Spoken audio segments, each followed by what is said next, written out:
Hi, I'm Daryl Howerton, and today we're going to talk about the problem with WNBA officiating. It's very hard to articulate. You hear everybody complaining about it. A majority of the fans, the players, and the coaches, everybody seems to agree there's a problem with WNBA officiating. So I thought it'd be good here to kind of break down exactly specifically what those problems are and what the WNBA needs to address in the months to come to fix this problem that everybody seems to agree is a problem. Uh, in this particular segment, I'm not going to talk about the conspiracy theories, the rigged games. I mean, I'm part of that. I believe the 2024 WNBA finals were rigged in favor of the New York Liberty. That Game 5, I'll never forget it. The worst game I've ever seen from a referee's perspective. But that had more to do with other factors, I believe, not so much the WNBA mandates, but I don't know, creating calls that aren't in the rule book. Like, what was it? A legal guarding position that Alana Smith was called for a foul on the last play, and they challenged it, and still the foul upheld, and even though it was clear that she didn't touch Brianna Stewart, but that's another story. I'm talking today about the problems with the officiating and what the WNBA wants to have happen and why it's a problem. Let's start off with the physical play. Everybody talks about the physicality of the WNBA play, and it's reached a ridiculous level. As Becky Hammond said, I believe it was Thursday, she said she's been on NBA staff. She has other Las Vegas Ace members who've been on NBA staffs, and they all said if this type of stuff went on in the NBA, there would be fights. The only reason you're not seeing actual fights in the WNBA is because their women are so well mannered and poised and able to keep control. But in the NBA, the players would police themselves, and there would be actual fights on the court. From what happens, from the WNBA perspective, that the league allows. It's just a much more physical game. The WNBA and USA Basketball are so physical that it doesn't even compare to the NC2A women's college basketball game, which I believe is a beautiful game, which gets higher ratings when it comes down to championship time. I think the fans love the more aesthetic game that's played in college basketball. The players definitely like it because it's policed better. And the great thing about NC2A women's college basketball refs is they're out there to protect the players. You don't see that in the WNBA, and consequently you see injuries to superstar stars, role players alike, happening all the time. Players talk about needing a deeper roster than 12 women, but the main problem for that is because they go through so many bodies every year because of the ridiculous fouls that are allowed to go on. Paige Beckers, a rookie in the WNBA this year, said the biggest adjustment she had to make coming into this more physical league was learning how to foul while playing. In college basketball, she's taught not to foul. Hands up, moving the feet, moving the body, showing that you're not fouling. In the WNBA, when you play it that way, you're at a disadvantage because your other team is going to be purposely fouling, doing dirty plays, being physical, and their referees are going to let it happen. Paige Beckers had to learn she has to foul too if she wants to keep up. That's just a wrong perspective. That a player as a leader as great as Paige Beckers is now being taught, I need to foul more to stay in this game to keep our team competitive. I mean, I thought that was a revelation in and of itself. You have Caitlin Clark out there. For 2 years now, she was, the off-ball grab holds, I think, would be the most common fouls that were done on her. In addition to cheap shots, swipes at the face, going for the eyes, all these other teams that when it gets down to the league office, they aren't issuing flagrant fouls. They aren't issuing suspensions. They aren't issuing fines. They're allowing it to go on. It's easy to stop, but because WNBA Commissioner Kathy Engelbert allowed these things to happen, and it was a mandate that comes on down, it happens, and the physical play gets rewarded. It's reached ridiculous levels now that players, coaches, and fans alike all complain about it, and yet the league does nothing against it. The off-ball grab hold reminds me of the Steph Curry days when people used to do that when he started on his rise to fame and shooting three-pointers more often, and other people started shooting three-pointers than the norm, and that became a huge trend in the years to come. And the off-ball grab holds became very popular. It got very, very physical in the NBA in the beginning, I'll never forget the playoff series with the Warriors and Nuggets. I believe it was 2015, 2014, when Andre Iguodala warned the Golden State Warriors coach Mark Jackson, had to be 2013 or 2014, that George Karl and the Denver Nuggets put a hit out on Steph Curry. They were physically trying to hurt him. Andre Iguodala, who was a Denver Nugget at the time, actually ratted out his coach and told Mark Jackson that, and that's no coincidence the Warriors acquired Iguodala the following season. But that's what happened, and I'll never forget the hard foul that Andrew Bogut put on, I forget who, at half court. But once they had the word that that was going on, Andrew Bogut played the enforcer and made sure that didn't happen again. We've seen this year Sophie Cunningham had to play the enforcer with Caitlin Clark. And that's just the way now you need the enforcers. And the WNBA seems to like that. They like the injuries. They like the physical play. And even though the fans don't. And if you compare it to the college basketball ratings, fans prefer the more aesthetic game, the beautiful game. And I think Kathy Englebert's made a huge mistake in thinking they prefer the latter.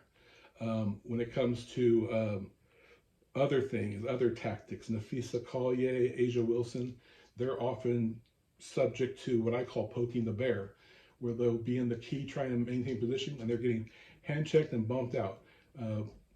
Game 3 it was against the Phoenix Mercury, and when Nafisa Collier is trying to get post-up position, Alyssa Thomas, God bless her soul, she got away with these fouls, so she had to keep on doing it. That's smart basketball. But the fact that the WNBA officials never stepped in and made the correct calls, it's ridiculous. She would poke her, push her out, and then bump her out. And push, bump, push, bump. There would be, I would count 3 pushes and 3 chest bumps. And next thing you know, Nafisa Collier is out 20 feet away from the hoop, as opposed to getting the ball in the paint to get things started. The poking the bear thing works in the WNBA. You can push Asia Wilson and get her farther out, and they let it happen. It's actually physical pushes. It's not, they start with a bump and then follow with the push. Start with a bump and follow with a push. It's a double technique move, which I call poking the bear, and it's got to stop. I mean, it's just ridiculous that they allow it. Sue Bird, on her podcast Wednesday, she talked about the difference between NC2A and USA basketball and WNBA officiating, where NC2A is the only one that calls it tight, calls it right. There's no hand checking going on. There's less contact. You don't see the dirty plays. If you do see a physical dirty play, they will enforce that seriously. WNBA lets it go. Even when it hits the review after the games, they let it go. That's what they prefer. So you see a lot of dirty play go on in the WNBA, that you even dirtier than the NBA. And it's just ridiculous that it's reached these proportions. And Sue Bird always talked about when she would do these college tours, that the players had to make an adjustment because they would play the college rules with NC2A women's basketball refs. And there's a huge difference between WNBA refs and college basketball refs. And so they had to get used to that adjustment. But all in all, if you talk to Sue Bird, Caitlin Clark, Asia Wilson, any of the above people I've mentioned, Becky Hammond, they all agree the college basketball game is refereed better. And that's what the WNBA needs to get back to. A more pure game, a more beautiful game, and get rid of the physical thuggery that goes on all sides of basketball. On top of that, you have a lot of what I would call bad refs, mediocre refs, less than adequate refs. And part of the reason is just nature. The best refs in the WNBA, they want to make more money and they go on to the NBA. That's understandable. You're going to lose your top referees. You're going to lose top coaches in the WNBA to the league. You're going to lose top marketing people, PR people, top announcers. The NBA has a way of offering more money, and that tends to happen. So that's just going to be part of the game. But there's also other elements to the factor that could be adjusted. I mean, you'll see NBA refs who will be in their 50s and 60s, and they'll have 20 years of experience, and those are your best referees. Those are the ones getting the NBA Finals assignments. If you look at the 12 referees who got NBA Finals assignments this year, a majority of them were in their 50 or older. There's a few couple, there's a few 40-year-olds, and I think one guy was 37, 38. But for the most part, they're they're all 50 plus, and a couple were in their young 60s. Uh, that being said, that's not the case with the WNBA. They're all in their 20s, 30s. It's rare you'll find someone in their 40s and 50s. I mean, there were two women, Amy Bonner and Maj Forsberg, who were in their early 50s, but there's nobody beyond that. Most of them, like I said, are in their 30s, and that I would say most are in their 30s. A couple 40-year-olds and some in their 20s. It's just a younger, less experienced league of WNBA finals things. And then there's another element, which this might sound sexist, but if you look at the 75 referees in the NBA, there are only 10 women there. 65 are men, 10 women. These are the best in the world.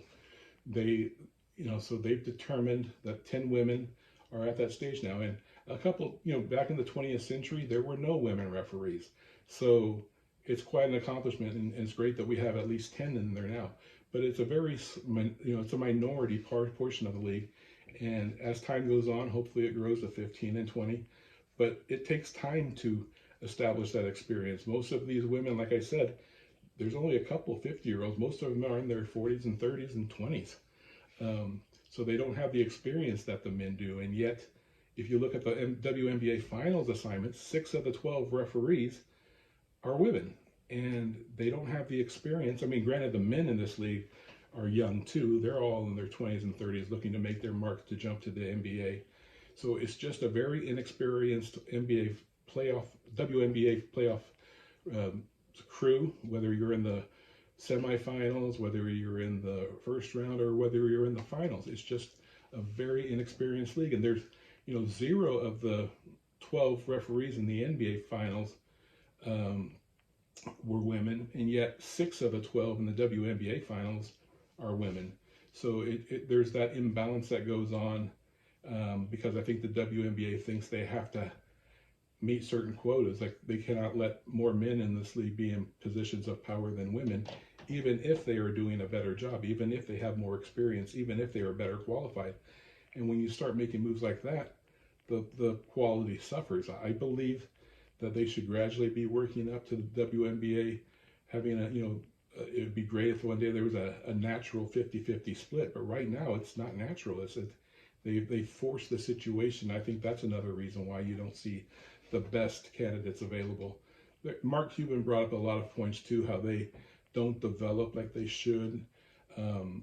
There's all kinds of other process. I mean, he's talking about the problems the NBA has with the G League and stuff like that, and the WNBA is at a whole nother level. So you've got developmental processes too that are just, all part of that. These are all things that Kathy Engelbert should have been working on for years, and now it's reached a boiling point with Nafisa Collier's comments drawing out all the echoes of support from everyone from Caitlin Clark to her coach Stephanie White to Becky Hammond, the Las Vegas coach, to everyone around the league has rallied in support of what she said, and just one of those components was just about the horrible officiating. And I hope I've shed some light into the different aspects that are going on that need to be fixed, that need to be cleaned up, or just ignore it, forget everything I said, and just continue doing things the way you've been doing, and we'll come back and be in the same position next year. That's the position that Kathy Engelbert has taken for most of this decade, and I don't know how much longer she's going to be around. There's a report that my friend Tom Friend of the Sports Business Journal says that after these negotiation period is over, she'll be gone. So hopefully Tom Friend is right. What up, Tom? Anyway, I think that's all I have to say on the subject. I'm going to just look at my notes. Yeah, I think I about got everything. Anyway,